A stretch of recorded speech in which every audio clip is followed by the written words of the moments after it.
Nos últimos tempos, sempre que a gente vê ser lançado uma sequência de um filme antigo, principalmente quando se trata de um clássico, acaba dando aquele frio na espinha, porque a gente não sabe se o filme vai ser bom ou se vai ser ruim. Eu tenho medo! E no vídeo de hoje nós vamos comentar sobre uma continuação de um filme da década de 90. Não é possível isso, velho. Não é possível. Eu estou falando da Lenda de Candyman.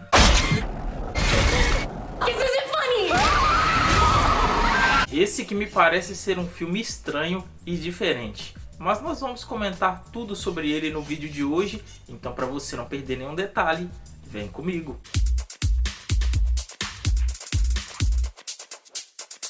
Fala galera, beleza? Meu nome é Jailton, sejam bem-vindos a mais um vídeo do canal. E no vídeo de hoje vamos comentar sobre o filme A Lenda de Candyman. Mas antes da gente começar, você pode nos ajudar se inscrevendo no canal, deixando seu like e ativando o sininho para não perder nenhum vídeo e para que o YouTube recomende para mais pessoas. Sem mais delongas então, bora lá!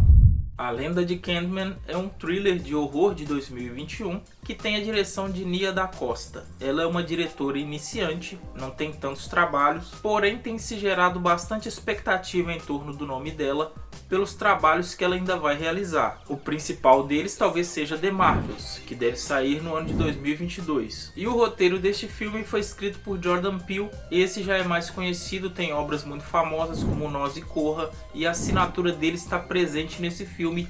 Carimbou mais uma, né? Quem manda aqui sou eu! E esse filme estreou nos cinemas no dia 26 de agosto, já está disponível. Em um bairro pobre de Chicago, a lenda de um espírito assassino conhecido como Candyman, interpretado por Tony Todd, assolou a população anos atrás, aterrorizando os moradores do complexo habitacional de Cabrini Green. Agora, o local foi renovado e é lar de cidadãos de alta classe. O artista visual Anthony McCoy, interpretado por Yahya Abdul-Mateen, e sua namorada Brianna Cartwright, interpretado por Teyonah Parris, se mudam para Cabrini, mas quando o espírito retorna, os novos habitantes também serão obrigados a enfrentar a ira de Candyman. Bom, então quase 30 anos depois temos uma continuação do filme de 1992, O Mistério de Candyman, que por muitos é considerado um clássico cult. Essa continuação de agora então vem para ignorar as continuações de 95 e 99, principalmente porque elas foram bem ruinzinhas, viu? Acerta a indignação! As continuações foram bem fraquinhas, não conseguiram manter um nível de qualidade. Então agora eles vieram para dar uma continuação digna ao filme de 1992. Ainda bem. No primeiro filme, o Candyman era tratado como um monstro. A partir daí criou-se a lenda e o mito em torno dele. Só que nessa continuação, eles tentaram desconstruir essa visão a respeito do Candyman. Eles tentaram mostrar que o Candyman foi criado pelo racismo estrutural que existe nos Estados Unidos. Então a partir daí nós vemos a desconstrução do personagem que foi criado lá em 92. Ou seja, eles tiveram a ideia de aprofundar mais na lenda e no mito para conseguir contar mais detalhes, coisa que não havia acontecido no primeiro filme. E também é muito bom, até porque é uma nova visão, né? Porque já se passaram 30 anos. Então eles precisavam contar a história de uma maneira um pouco diferente para os dias atuais. E eles conseguiram fazer isso muito bem, pois nesse filme as pessoas têm até medo de tocar no nome de Candyman. Inclusive eu acho que eu também não deveria estar tocando no nome dele, né? Esse é o tal do Mula. E uma ideia muito criativa que eles tiveram foi de revisitar o passado e contar a história, mas sem apostar em flashbacks. Eles utilizaram de um teatro das sombras muito criativo, foi muito interessante de se ver e principalmente, né, parece que alguém colocou a cabeça para funcionar aí. Meus parabéns! Que maravilha! Outro ponto que eu gostei foi a maneira como eles trataram a história do primeiro filme. Eles tiveram todo um cuidado e um respeito. Me parece que realmente eles colocaram pessoas que eram fãs do primeiro filme para fazer esse filme aqui.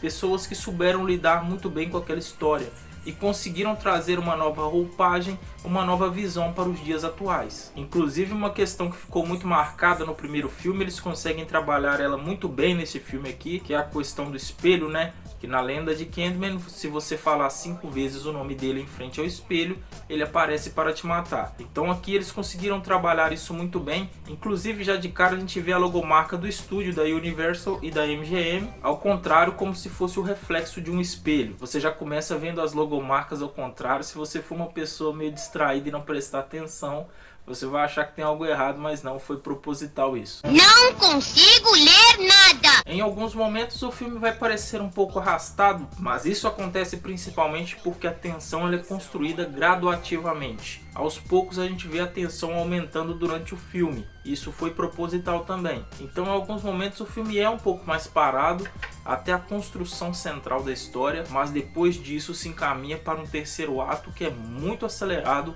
e a gente vê muita coisa acontecendo. Assim como no primeiro filme, esse daqui também tem um foco muito claro em fazer um comentário social a respeito do racismo e da discriminação que acontece nos Estados Unidos. Só que dessa vez eles abordaram de uma maneira bem mais incisiva, principalmente pela escalada dos protestos contra o racismo que a gente está vendo nos últimos anos nos Estados Unidos, e isso começou a acontecer principalmente depois da morte de George Floyd. Então eles utilizaram de um momento muito importante para fazer esse comentário. Eu até acho que em alguns momentos eles deixaram de lado essa questão até para tratar mais do terror em si, mas eles conseguem fazer uma crítica social muito imponente dentro desse filme. E o principal, né, é uma crítica muito pertinente. Além desse tema, o filme também aborda um outro tema muito relevante para os dias atuais, que é a gentrificação, que seria a entrada da população mais rica em áreas de periferia em detrimento do público de mais baixa renda. O filme também faz questão de deixar isso claro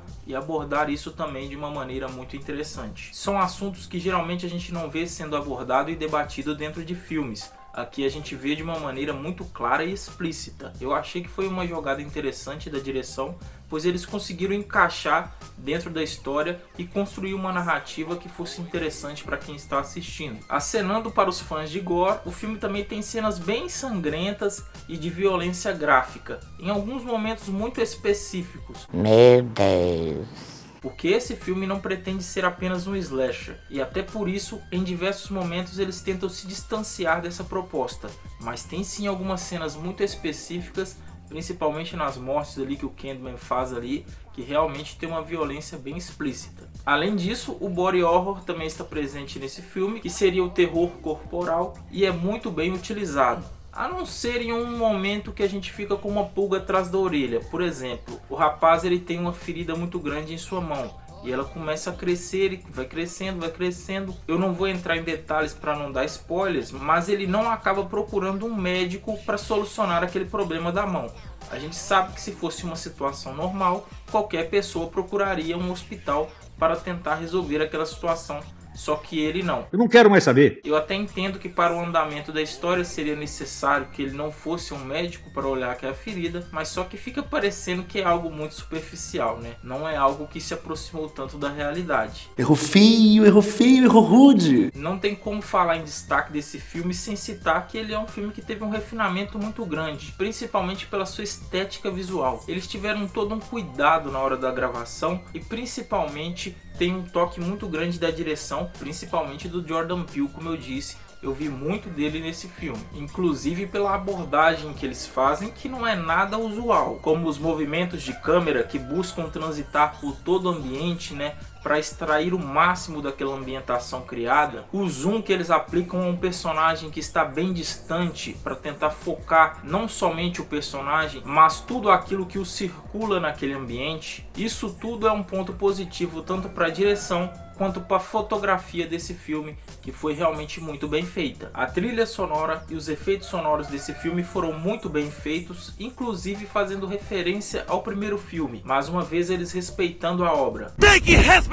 Sobre as atuações, Yahya Abdul-Mateen entregou uma atuação muito boa, muito convincente. A atuação essa que é bem diferente das que ele está acostumado a fazer no cinema até aqui. É um pouco diferente e ele se mostra bastante versátil. O cara é bom, vamos ficar de olho nos próximos trabalhos dele. A Teyonah Parris, eu achei que ela teve pouco tempo de tela, principalmente pelo potencial que essa atriz tem. Eu também gostei dos últimos trabalhos dela, só que aqui eu achei que eles deram menos tempo de tela para o que ela realmente merecia. O personagem de Colman Domingo eu achei muito interessante, principalmente por ser um personagem muito misterioso e intrigante, e isso chama a atenção. O elenco de apoio cumpre o seu papel, seja de ser vítima do Candyman ou de interação com os protagonistas, não mais do que isso. Ou seja, né, eles serviram ao propósito deles, que seria de apoiar, né? Essa piada aqui não. Essa piada aqui não. E o final desse filme é um desfecho muito emocionante que no mínimo vai chocar o público. É um final extremamente ousado que foi a cereja do bolo para coroar esse filme e essa continuação, que é sim muito digna e foi muito boa, muito bem realizada, muito bem estruturada e muito bem construída. E esse final só vem para ressaltar isso. Bom, para finalizar então meu comentário a respeito da Lenda de Candyman. Além de atualizar um clássico cult, esse filme vem para trazer reflexões importantes para temas tão relevantes no passado, mas que permeiam até os dias de hoje. E o filme conseguiu cumprir todas essas tarefas com maestria.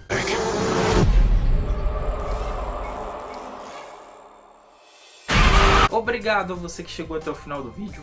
Gostaria de pedir a você para deixar aí nos comentários o que você achou desse filme, se já o assistiu. Não deixa de se inscrever no nosso canal também e curtir o vídeo para nos ajudar no crescimento. Vou deixar 2 sugestões de vídeos aqui para vocês assistirem. É sempre um prazer ter vocês por aqui. Nos vemos na próxima e até!